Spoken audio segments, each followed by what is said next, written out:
Hello and welcome back to another YouTube video. Today I'm going to be talking about the patch 13.4 notes, so let's get into it. There's quite a few buffs and nerfs here. A lot of these are targeted towards solo queue. Some of these are targeted towards pro, things like your Aziz and Jax, quite prevalent at the moment. So let's get into it.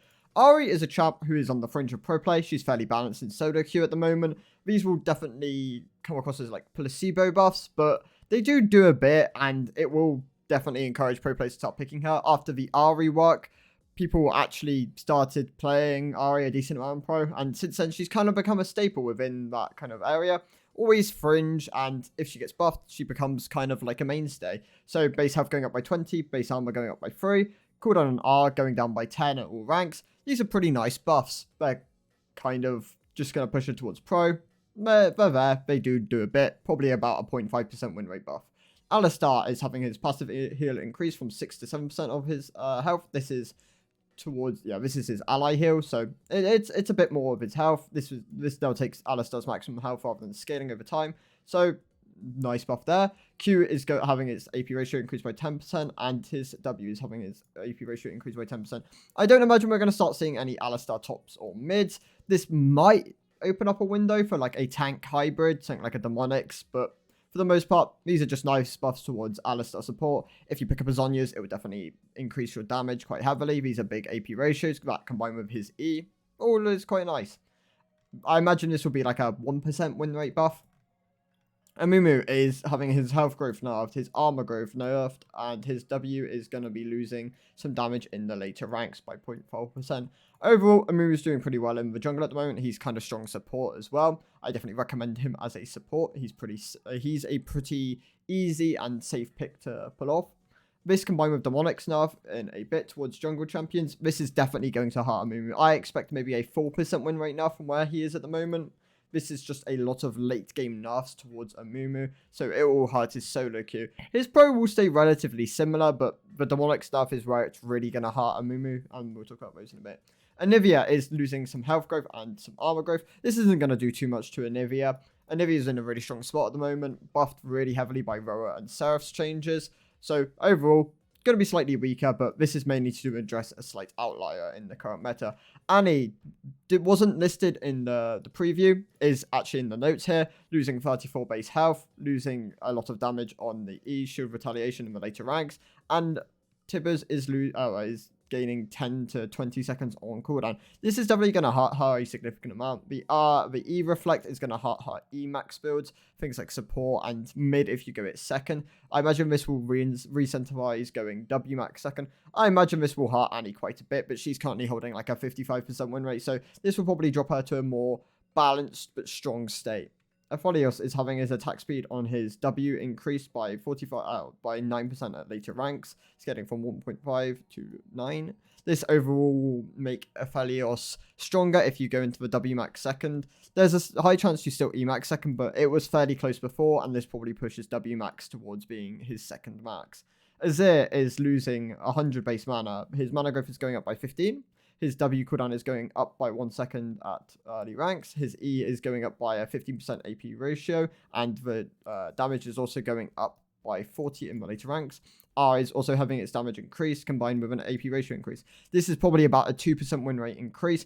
This is directly nerfing his early game, but trading his power into his E and R. This will be a buff to solo queue between after pro play, who he is usually tied to, but I imagine this will keep him in pro play. This, I think, is a pretty bad change for Azir. It hurts his playstyle, which people are familiar with, but keeps his power level relatively similar, if not stronger. Cho'Gath getting some huge buffs here. Armor growth is going up by 0.3. Mana cost on Q is going down by 10. The damage is going up by 20 at max rank.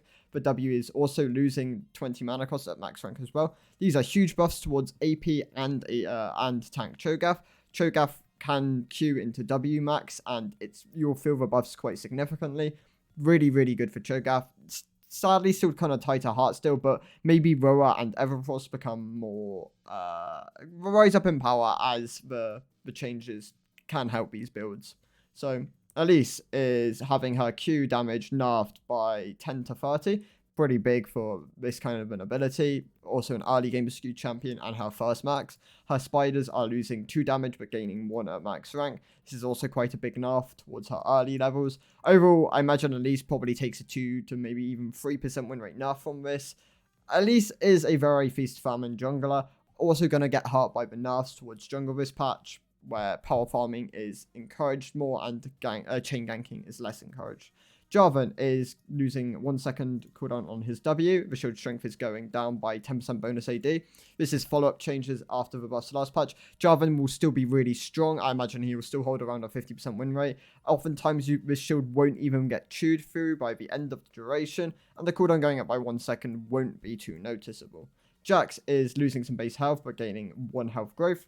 The damage will now factor in all on his E rather than just the base damage. So overall, the minimum damage is going to go down because they're nerfing it slightly, but the maximum damage is going to go up because of the amount of hits you're going to be taking feeds into the bonus ratios. R is losing 20 base on the on hit, but it stays the same at later ranks. Same goes for armor. His armor, which he gains, he's losing 10 on that, and he's losing 6 magic resist. These are huge early game Jax nerfs. I imagine he will lose maybe a 3% win rate nerf off this. There's a chance it actually doesn't hit him that hard with the E being changed, but you're not going to get hit as much during Counter-Strike, and if people play around it correctly, this will be less impactful. So maybe only like a 2 to maybe like a 2.5 win rate nerf.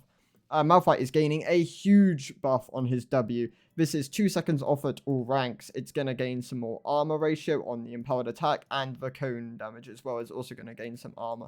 These buffs are really big for W max Malphite. This will definitely be one of the dominating things in the top lane. Grass Malphite W max will be really, really strong because these went live. I thought they maybe pull back on one of these, but overall this is probably now going to make him 54% win rate and really, really good in the situations where he is able to be played.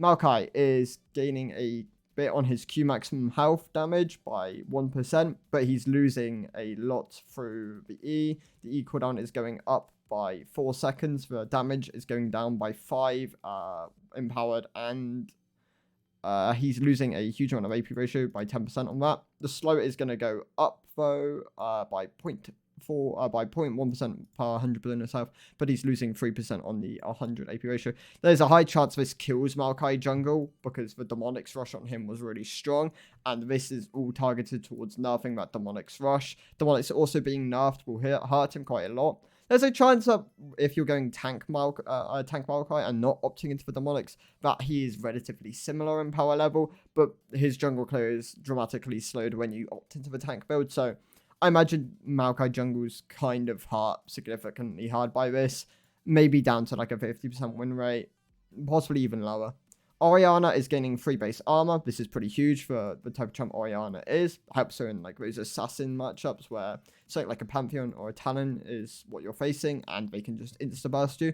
And the mana cost on W is going down by 10 at all ranks. This is also pretty nice for the fact that it's her second max ability and because it's reduced at level 1. Also quite nice as you're going to be able to cast maybe like 1 more W during laning phase. So it's not bad. Riven is having her bonus AD on her passive evened out, which is a buff at certain thresholds and maybe a slight nerf. Actually, it might just be a straight up buff across. Yeah, I think it's actually straight up buff because this 30 to 36, which is your early level breakpoints for 1 to 6, is actually going to have more damage on it.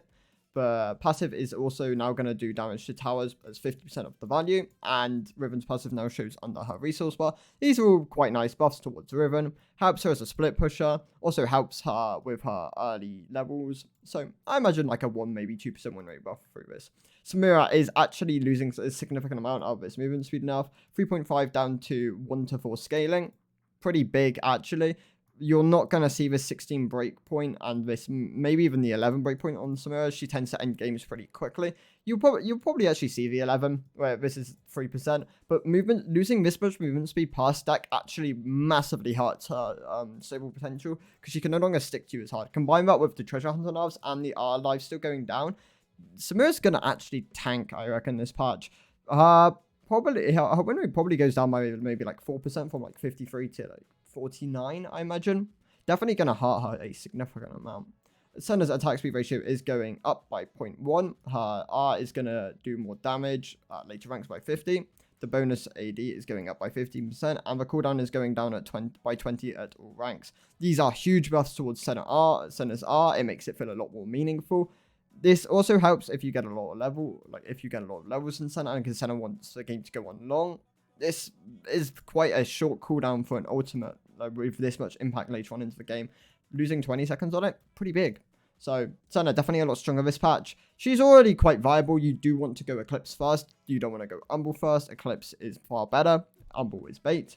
And the attack speed helps things like RFC and other items which have attack speed, which you may pick up at points during the game. Thresh is gaining 20 damage at max rank on his Q. The AP ratio is going up by 10%. Cooldown is also going down by 2 at max rank.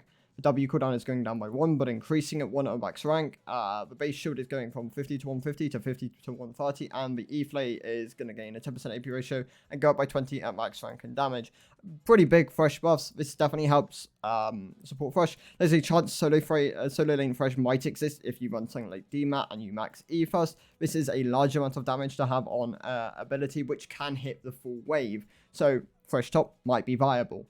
We're currently scrimming it, so I'll have some more feedback on this at a later date. Udyr is losing 6 health growth. He's losing 3 armor. He is going to be losing 5% bonus AD ratio on Q, and the slow is going to be going down by 5% at all ranks on R. This combined with Demonic's nerf is going to hurt Udyr quite a significant amount. I imagine a maybe 2 to 3% win rate nerf. Veigar is gaining 100 range on Q and gaining 50 range on W. These are quite nice buffs towards Veigar. Helps him in the bot lane, also helps him in the mid lane a decent amount, but mainly bot lane Veigar is going to benefit from this as he can outrange ADCs quite heavily with this Q ability. Viego is going to be having his crits on Q now. The passive damage on Q now critically strikes, which is going to incentivize his crit builds. R is now gaining 2% per 100 bonus AD on the execute. This is also pretty big. If you're going a lot of AD on Viego, you're going to definitely feel this breakpoint. Demonic's Embrace is now capped at 40 damage per jungle monster. This is a huge nerf. When you used to be doing like 70 to 80 damage, this is now like almost halving it. So things like Maokai, Udyr, and Mumu are all going to be tanked by this, definitely. It's a huge nerf. Especially because Demonic's known for amping their clear speed so heavily. Base health regen on Doran Shield is going from 6 to 4. This is a 33% nerf towards this part of the item. It's definitely going to hurt the item a lot, but we'll have to see how it lands. I definitely think this helps a lot of range matchups in the mid lane and the top lane. Relic Shield is gaining 25% base health regen. Targon's Buckler is also gaining 25%. Spectral Sickle is going from 10 to 12. Harrowing is going from 10 to 12. Sweat Feast is going from 10 to 12, and the mana regen is going down on all these items by 25% up to Shard, which is going down by 15%. My throat has died. Right, Steel Shoulder Guards is going up by 25%. Rune Steel Spoilers is going up by 25% as well. Magical Footwear is now selling for 30% of the original price. This is mainly to hit things like Yuumi or other champs which sell the item. It's mostly only Yuumi.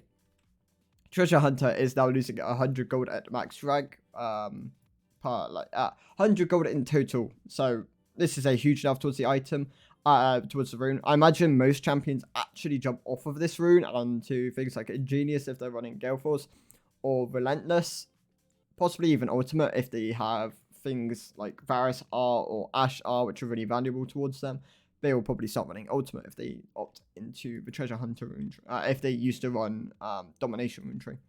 Jungle is now having its leash range increased on Rift Herald by 100. Shelly no longer has a soft reset state. Grop gains 150 health, loses 150 health. Base health from monster kills now goes up by 5. And the clear speed is going down for AP champs by 3% of their AP ratio. So, pretty big enough towards AP champs. This is also going to tag things like Udyr, Maokai, and kill experience is now going down a significant amount from the levels of 3 to 10, or 3 to 9. It's actually going to lose a significant amount. So it makes snowballing harder. across the early game, definitely. Comeback kill experience is going to be going 6% per level difference between you and Shelby Code, 20% per level difference beyond the first. So it's now going to be greater. Level difference of maturity. So yeah, so when you're beyond the first level, so if enemy jungle is 6 and you're 7, they will no longer get a catch-up experience. They will now only get that when they fall another level behind, and this will ramp as they lose more levels per 20% per level difference. 60% is what it used to be, 20% is what it is now beyond the first. Aurelion Soul is being nerfed in ARAM. Cool.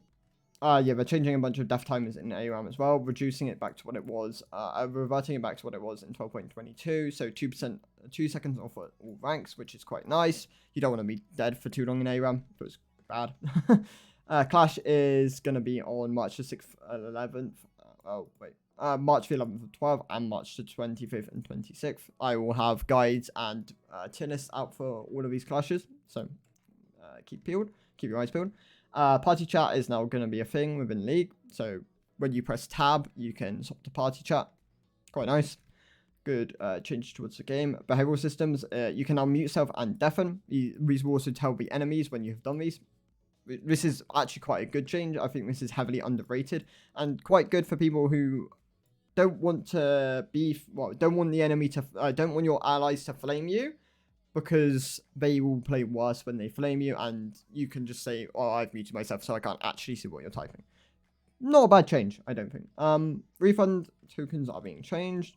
I don't care about that too much. Competitive is going to be changing the MMR from 15 to 22, so values will go up across the board. And a bunch of changes towards other things. Split progression will now be shown on the ranked end of game progression screen as well. Quite nice. Mythic shop rotation, so KD Kaiser, Coven Zyra, and Mythic Chroma for Project Ash are all going to be available, and a couple of things are leaving. Lots of bug fixes and quality of life changes. A lot of bug fixes. And some cool new skins. So we've got Astronaut Kennen and Fizz. We have Astronaut Ivan, quite a nice skin. Astronaut Singed, and we have Astronaut Xerath. These all look pretty good. Lots of nice chromas for these jumps as well. So definitely possibly get the Ivan one. I think this one's really cool. Daisy looks really cool in that one as well. So if you enjoy the content, like and subscribe, and I will have videos out over the next couple of days to do with Clash and tier lists. So yeah, let's go. Woo!